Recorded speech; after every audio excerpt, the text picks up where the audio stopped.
लेकिन यथार्थ में सुख शांति गूलर का फूल रहती पूरे जीवन। अगर किसी बूढ़े व्यक्ति को पूछा जाए कि भैया एक बात बताओ, पूरे जीवन में तुम्हें कितना सुख शांति मिली, तो बूढ़ा व्यक्ति यही कहेगा कि सुख शांति मिली तो नहीं, सुख शांति के लिए हम इंतजार करते रहे, बिछौना बिछाते रहे, और जो भी कार्य किए वो सुख शांति के लिए ही किए।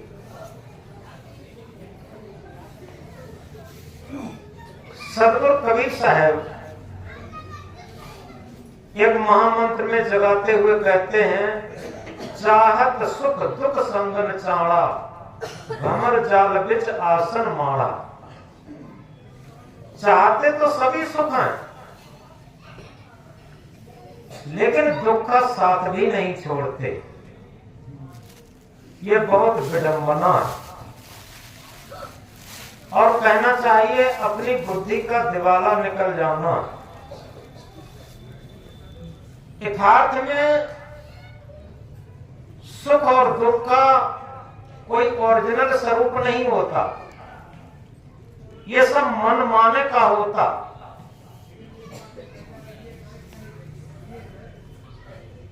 जैसे किसी को पुत्र नहीं है, वो पुत्र के बिना बहुत दुखी है, और उसे लगता है कि एक पुत्र मिल जाए, एक संतान हो जाए तो हम सुखी हो जाएं। लेकिन उस व्यक्ति से पूछो जो पुत्रों से ही दुखी है। कोई कहता है कि हमें कुछ धन मिल जाता तो हम सुखी हो जाते, उस धनी से पूछो जो धन से ही दुखी है।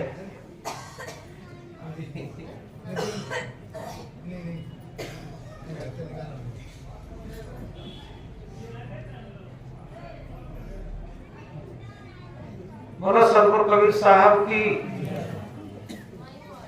चलो सामने बैठो।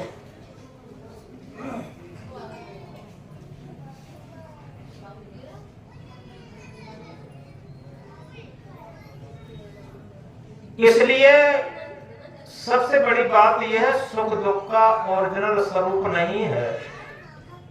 एक आदमी उसी में सुख मानता, एक आदमी उसी में सुख मानता। ये सब हमारे मन माने का है।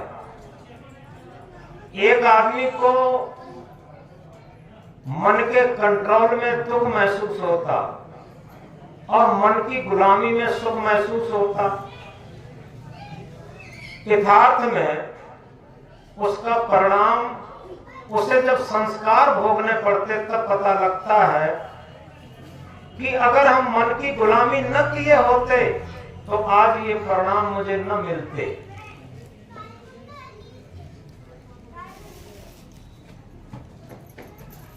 हम ज्ञान कितना जानते हैं ये बहुत बड़ी बात नहीं है। आज ज्ञान छोटे छोटे बच्चे भी जानते हैं मोबाइल और कंप्यूटर के द्वारा, लेकिन हम अपने विकार कितना जानते हैं, अपनी गलतियां कितने जानते हैं, और मन की लोलुपता कितना जानते हैं, ये सबसे बड़ा ज्ञान है।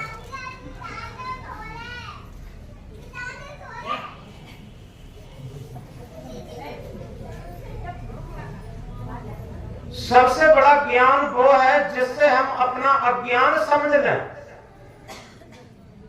आज हम वेदों को याद कर लें, उपनिषदों को याद कर लें, गीता रामायण भागवत को याद कर लें, बीजों को कंठस्थ कर लें, ये बहुत छोटी बात है। अगर मोबाइल की चिप में ये सब भर दिए जाए तो मोबाइल को सब याद हो जाता। इसी तरीके से मन भी हमारा एक चिप है, उसमें सारे ज्ञानों को भरा जा सकता, लादा जा सकता, थोपा जा सकता, लेकिन मन ज्ञानी नहीं हो पाता। मन ज्ञानी तब हो पाता जब मन पर हमारी ही आत्मा का प्रभाव पड़ता। जिसे कबीर साहब ने अपनी भाषा में कहा है, आत्म ज्ञान बिना नर भटके, कोई मथुरा कोई काशी। आत्म ज्ञान के बिना ही लोग भटक रहे हैं। दुनिया में सबसे बड़ा ज्ञान आत्म ज्ञान है, और आत्मा का ज्ञान बाहर से नहीं थोपा जा सकता, वो अंदर से प्रस्फुटित होता, और वो तब प्रस्फुटित होता हमारा सहज जीवन हो, हमें ये पता लग जाए कि हमारी छोटी मोटी गलती भी हम स्वीकार करना शुरू कर दें। ज्ञान की सबसे बड़ी भूमिका है कि हमसे गलती हो जाए और हम स्वीकार कर लें, ये ज्ञान की सबसे बड़ी भूमिका। और हम गलती पर गलती करते चले जाएं और अहंकार में उसे दबाते चले जाएं, लेकिन ये दबती नहीं है, ये संस्कार के रूप में सब इकट्ठी होती रहती, और वही सब बाद में हमें कचोटन देती, पश्चाताप कराती और दुख देती। तो इसलिए सच्चा ज्ञान का स्वरूप है कि हम अपनी छोटी से छोटी गलतियों को स्वीकार करना शुरू कर दें। जिस दिन से हम गलतियों को स्वीकार करना शुरू करके और छोड़ना सीख लेते, उसी दिन से हम ज्ञान के पथ पर, भक्ति के पथ पर और भजन के पथ पर चलने लगते। भक्ति बाहर से नहीं थोपी जा सकती, ज्ञान बाहर से नहीं थोपा जा सकता, सत्संग बाहर से नहीं थोपा जा सकता, ये सारी चीजें अंदर से घटित होती। एक एक शब्द ने लोगों को चिता दिया। आपने एक नाम सुना होगा, रज्जब साहब।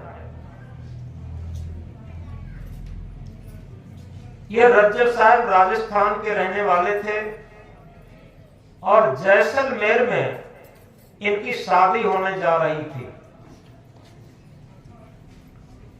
और इनके गुरु का आश्रम भी वहां था। तो इनके घर वालों ने कहा कि देखो, ऐसा करना कि जब बारात चढ़े तुम जाकर के गुरुजी को प्रणाम कर लेना। तो रज्जब घोड़े पर सवार होकर के बारात चल रही थी, और वहां जाते हैं जहां उनके गुरुजी थे, आश्रम पर पहुंचे। उन्होंने चरण स्पर्श किए। अचानक उन संत के मुंह से निकला कि रज्जब, हमने तो तुम्हें पहचाना नहीं, और तुम ऐसे कहा कि और तुम, और इसके बाद ये कहा, रज्जब तू गज्जब किया, सिर पर धारा मोर, आया था हर भजन को किया नरक का ठोर। इतनी बात कही, और इतनी बात से रज्जब के अंदर जो संस्कार थे वो जग गए। हजार पोथियां जो जीवन को नहीं जगा पाती, वो रज्जब को जगा दिया। और रज्जब के अंदर आप समझ सकते हैं सभी लोग, वो क्या स्थिति रही होगी जब बारात जिसकी चढ़ रही, उसके मन में क्या क्या भावनाएं उठ रही होंगी, और एक दिन एकदम अपने मन को मोड़ करके, अपने मन को मोड़ करके गुरु के चरणों में समर्पित कर दिया।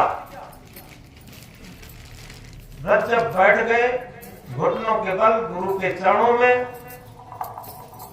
और घुटनों को टेक करके बैठ गए। घर वाले कहते हैं कि रज्जब जल्दी चलो, शादी का जो मुहूर्त है वो निकला जा रहा। रज्जब क्या करते हैं, अपना मोर उतार करके छोटे भाई को पहना देते हैं। छोटे भाई को पहना देते हैं, कहते हैं तू जा शादी कर। अब ये रज्जब तो सदगुरु की शरण में पहुंच गया। कितना कठिन काम रहा होगा, कितने उच्च महान संस्कार रहे होंगे, एक बात से जाग गए। ऐसे ही तुलसीदास, ऐसे तुलसीदास नहीं बन गए। वो पत्नी के मोह में जब वहां पहुंचे पत्नी के पास, तो पत्नी ने कहा तुम्हें शर्म नहीं आई, तुम पीछे पीछे चले आए। सुबह होते ही माता पिता देखेंगे तो क्या कहेंगे, भाई भावत देखेंगे तो क्या कहेंगे, सखियां सहेलियां देखेंगी तो क्या कहेंगी, रक्षा बंधन बात तो हम आ ही जाती। इतनी सी बात ने तुलसीदास के जीवन को बदल दिया, अंतःकरण को बदल दिया, मन को बदल दिया। और तुलसीदास उसी क्षण जाने लगे। पत्नी ने कहा कहां जा रहे, कि मैं अब जा रहा। पत्नी ने कहा कि प्रभात हो तब चले जाना। तुलसीदास क्या कहते हैं, अब तो घोर प्रभात है। अब घोर प्रभात कहां हुआ, तुलसीदास के अंतःकरण में, तुलसीदास के मन में घोर प्रभात हो गया। बाहर आधी रात है लेकिन अंदर घोर प्रभात हो गया। वैराग्य का सूर्य, वैराग्य की किरण, ज्ञान की किरण फूट गई। जिस ज्ञान को हम पोथियों में टटोलते हैं, वो अंदर से, आत्मा के अंदर से किरण फूट गई। और तुलसीदास अब रोकने पर भी नहीं रुके और चले गए। और क्या कहते हैं, अब तक नसानी अब न नसाया। जाग गए, एक एक क्षण, एक एक श्वास अब उन्हें कीमती महसूस होने लगी। एक शब्द से ही जाग गए। और वही नहीं, आपने कुछ लोगों ने सुना होगा, बलक बुखारे का सुल्ताना सम्राट कबीर साहब अपने फकड़ाना स्वभाव में अपने शिष्यों को बाग में रोक करके सुल्ताना सम्राट के राज दरबार में गेट पर पहुंचे। जो बलक बुखारे का राजा था, गेट पर जब पहुंचे, गेट में प्रवेश करने लगे। दरबारी लोगों ने रोक दिया, महाराज कहां जा रहे। कबीर साहब ने कहा, अरे इस धर्मशाले में थोड़ी देर आराम करेंगे तब कहीं जाएंगे। दरबारी लोगों ने कहा, महाराज आपको क्या कहूं, ये धर्मशाला नहीं है, ये राजभवन है। धर्मशाले में जाना है तो चौराहे की तरफ चले जाओ, कई धर्मशालाएं हैं। कबीर साहब ने पूछा, राजभवन की, हाँ, यहाँ कौन रहता है। कबीर साहब ने पूछा। दरबारी लोगों ने कहा, यहाँ सुल्ताना सम्राट रहता है। कबीर साहब ने पूछा, अच्छा एक बात बताओ, इससे पहले कौन रहता था, कि उसका पिता रहता था, कि उसके पहले उसका पिता। कबीर साहब ने कहा कि एक बात बताओ, इस सुल्ताना सम्राट के बाद कौन रहेगा, कि उसका बेटा, कि उसके बाद उसका बेटा, उसके बाद उसका बेटा। कबीर साहब ने कहा, अरे भोले मानुस, जहां एक जाए और दूसरा आए उसी को तो कहते हैं धर्मशाला। ये तो पक्की धर्मशाला है। इस बात को, इस शब्द को सुन करके सुल्ताना सम्राट आया सिंहासन से उतर करके और कबीर साहब के चरणों को स्पर्श करता है और क्या कहता है कि हे सदगुरु, आपने हमारे अंदर की आंखें खोल दी, अंदर का ज्ञान प्रस्फुटित कर दिया।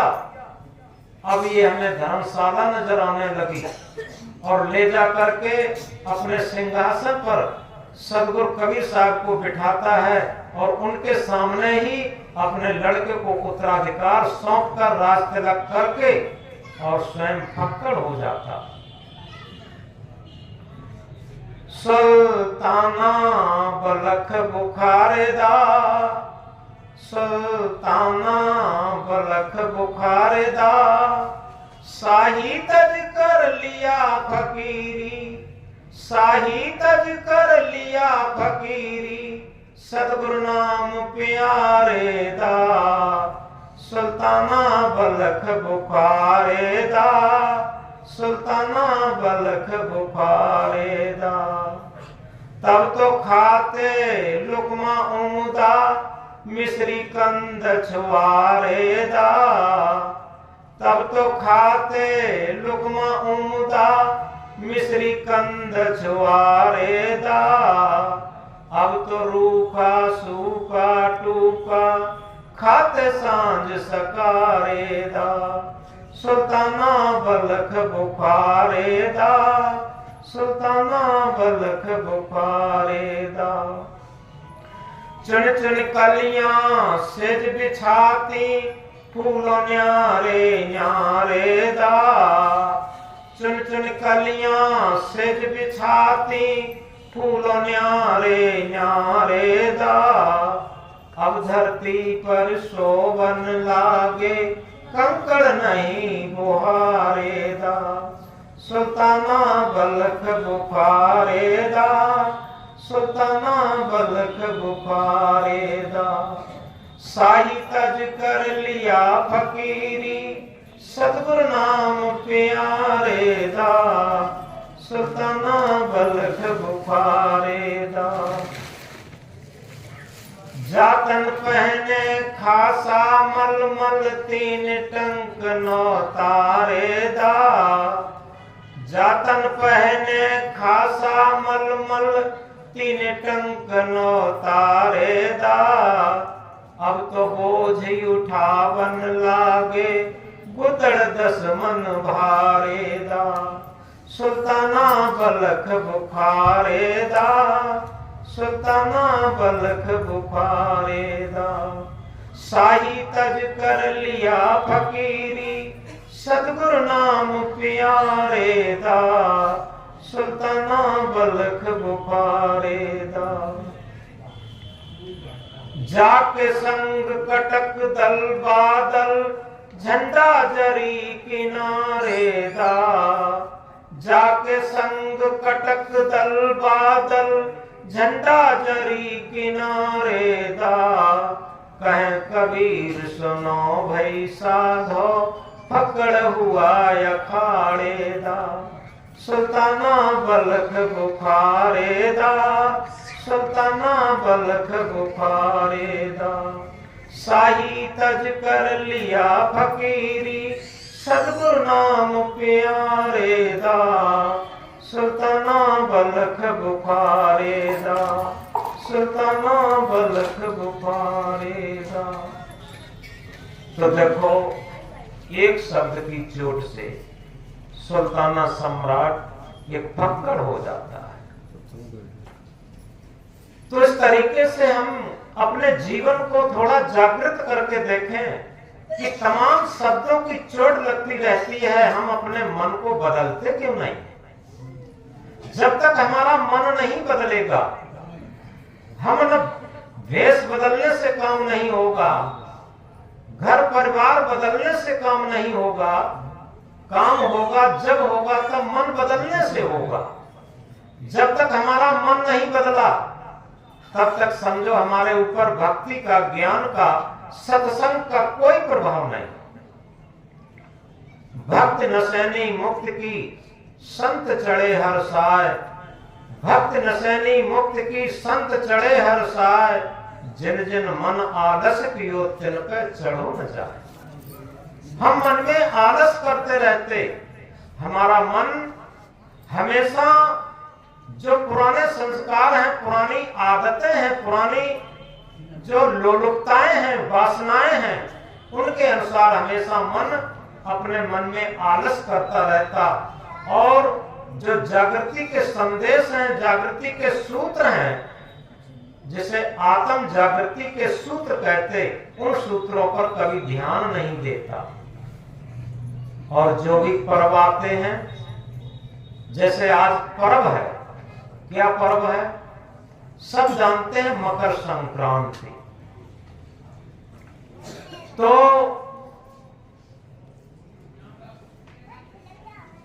आप सब लोग भी जानते हैं, क्योंकि जब सूर्य मकर रेखा पर आता है, पार करता है, तो उसे उत्तरायण बोलते हैं। लेकिन ये सब भौतिक जगत की बातें हैं। आध्यात्मिक जगत में भी मकर संक्रांति होती है। आध्यात्मिक जगत की मकर संक्रांति क्या है? हमारे मन का परिवर्तन। अभी एटा से आए जो स्वामी योगानंद जी हैं, उन्होंने कहा था कि जिसे हम परिवर्तन कहते हैं, और जब जिस तरीके से सूर्य दक्षिणायन से उत्तरायण होकर के परिवर्तन होता, उसी तरीके से आपने देखा होगा। एक बहुत सरल बात बताएं, कभी भी कोई नक्शा देखें, चाहे उत्तर प्रदेश का नक्शा हो, चाहे भारत का नक्शा हो, चाहे विश्व का नक्शा हो, जब नक्शा देखते हैं तो ऊपर की तरफ उत्तरायण होता और नीचे की तरफ दक्षिणायन होता, दक्षिण दिशा होती। ये हमारा शरीर भी एक नक्शा है, और इसमें ऊपर की तरफ उत्तरायण है, नीचे की तरफ दक्षिणायन है। यथार्थ में जब हमारी मन की गति ऊर्ध्वगामी होती, ऊपर की तरफ होती, जिसे कहते हैं आत्मा की तरफ, सत्य की तरफ, सत्संग की तरफ, भक्ति की तरफ, सेवा की तरफ, अपने स्वरूप की तरफ, तब समझो उत्तरायण हमारा मन हुआ। और जब अधोगामी स्थिति होती, जो नाभि से नीचे का भाग है वो अधोगामी बोला जाता, दक्षिणायन बोला जाता, और नाभि से ऊपर का भाग है वो उत्तरायण बोला जाता। जो हम प्राणायाम भी करते हैं, ध्यान करते हैं, ये सब उत्तरायण की स्थिति होती।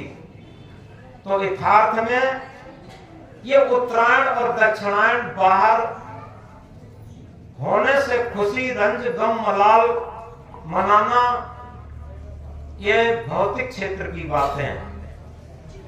सच्ची खुशी तब होती है कि हमारा मन उत्तरायण हो जाए, हमारा मन ऊर्ध्वगामी हो जाए, हमारा मन असत से हटकर सत में लगने लगे, अधर्म से हटकर धर्म में लगने लगे, अज्ञान से हटकर ज्ञान में लगने लगे, तब समझो हमारे अंदर ये मकर संक्रांति पर्व मनाना सार्थक हुआ। कभी विचार करके देखा कि हमारे मन में जब सेवा भाव होता, कभी कभी आप जब सेवा भाव में लीन होते और निष्काम सेवा भाव में, आप देखें मन के सारे जो कुसंस्कार हैं वो खत्म होते। जो हजारों पूजा पाठ से मन के संस्कार खत्म नहीं हो सकते, वो मन के संस्कार सच्ची सेवा से खत्म हो जाते। सेवा भाव से भावित कर्म सच्ची पूजा होती, मानवता जब करके दानवता है खोती। सेवा भाव से भावित होकर के जो भी कर्म किए जाएंगे, जो भी कार्य किए जाएंगे, वो सब पूजा बन जाती। और मानवता जब करके दानवता है खोती। मानवता और दानवता हमारे मन की स्थिति होती। यथार्थ में जितना ही मन हमारा स्वार्थी होता, उतनी ही हमारे अंदर दानवता होती, और जितना ही हमारा मन निस्वार्थी होता, उतनी ही हमारे अंदर मानवता होती। तो अपने मन को निस्वार्थी भाव से जोड़कर और सेवा भाव में लगाते रहना, ये सच्चा मकर संक्रांति का पर्व है। जैसे अगर एक रामायण की चौपाई में कहें, परहित सरिस धर्म नहीं भाई, परहित सरिस धर्म नहीं भाई, पर पीड़ा सम नहीं अधमाई। परहित के समान दुनिया में कोई धर्म नहीं और पर पीड़ा के समान दुनिया में कोई अधर्म नहीं। यथार्थ में अगर आज इस मकर संक्रांति के समय हम इस बात को गहराई से समझ लें कि हमारा स्वार्थ में मन कितना रहता और परमार्थ में मन कितना रहता और निस्वार्थ में मन कितना रहता, ये मन की स्थिति को समझ लेना ही ज्ञान और अज्ञान की भूमिका है। तो इसलिए एक बड़ी सरल बात, श्रम तो करता नहीं फल की करता चाह, श्रम तो करता नहीं फल की करता चाह, क्या मंजिल मिल जाएगी बिना चले ही राह। अगर हम श्रम न करें और फल की चाह करते रहें तो क्या होगा। सदगुरु ने कहा है, ज्यों धन धन के रटने से निर्धन धनवान नहीं होगा, त्यों नाम मात्र के जपने से तेरा कल्याण नहीं होगा।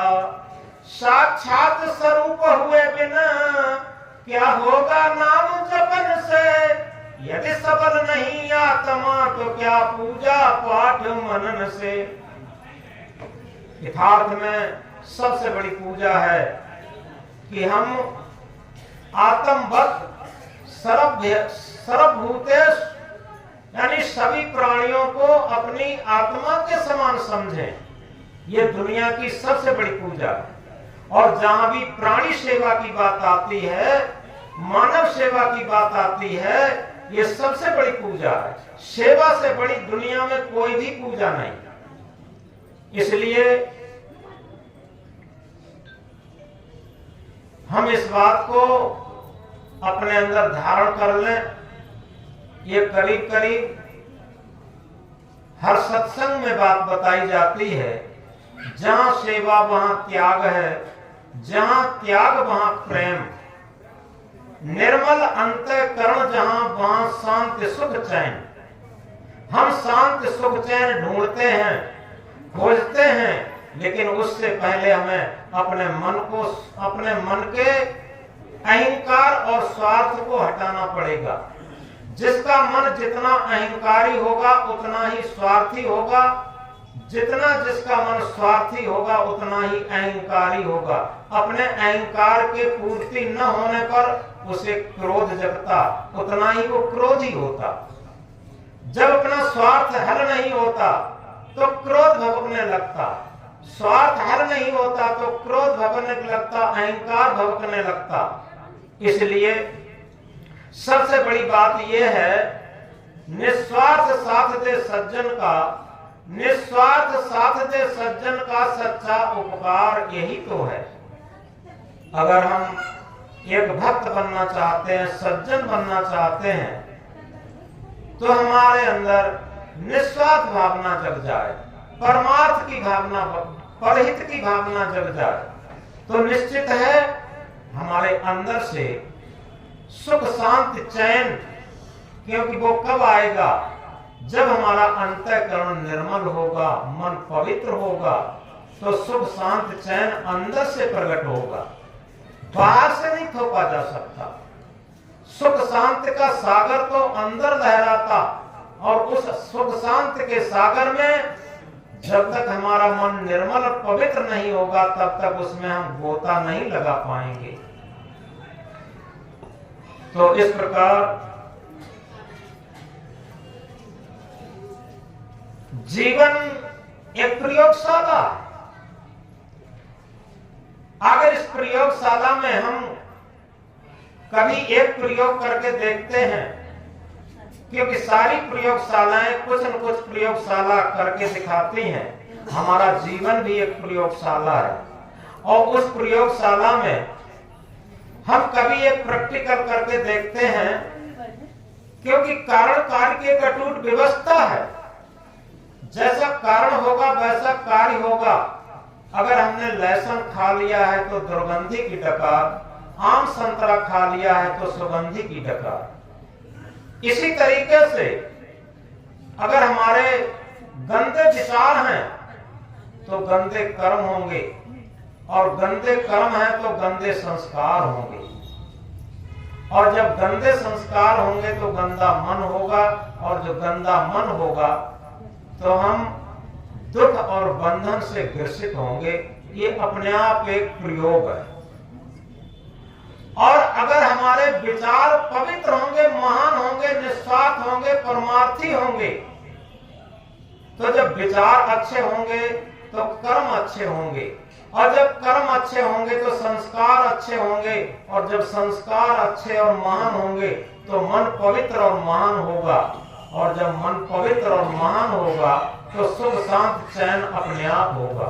ये एक प्रयोगशाला। अब हम कौन सा प्रयोग अपनी प्रयोगशाला में करते हैं, अपने हृदय में करते हैं। और इसीलिए सदगुरु ने क्या कहा, मन शायर मनसा लहर बूढ़े बहुत अचेत, कहे कबीर ते बाँचे हैं जाके हृदय विवेक। ये मन ही भवसागर है। किसी भी मत मजहब के लोग हों, सारे कर्मकांड से लेकर सारे पूजा पाठ तक क्या किस लिए करते हैं? एक ही बात के लिए कि हम भवसागर से पार हो जाएं, हम बंधन से मुक्त हो जाएं। इसीलिए तो करते हैं, हमें सुख शांत चैन मिल जाए, हमें मुक्ति मिल जाए, कल्याण मिल जाए, मोक्ष मिल जाए, इसीलिए तो करते हैं। लेकिन इसके पीछे कारण कार्य की व्यवस्था लगी है, उसे समझें। क्या है कि मन शायर मनसा लहर बूढ़े बहुत अचेत। ये मन ही भवसागर है, और इसकी वासनाएं, इसकी इच्छाएं ही इसकी उत्ताल तरंगे हैं, ज्वार भाटे हैं, उतार चढ़ाव हैं, सुख दुख हैं, हानि लाभ हैं। और बूढ़े बहुत अचेत, इस मन रूपी भवसागर में अचेत लोग सब डूब गए। अचेत कौन है? आ माने नहीं, चेत माने जागृति। ऐसा नहीं पढ़े लिखे अचेत नहीं हो सकते, ऐसा नहीं जो बहुत ज्ञान की बातें जानते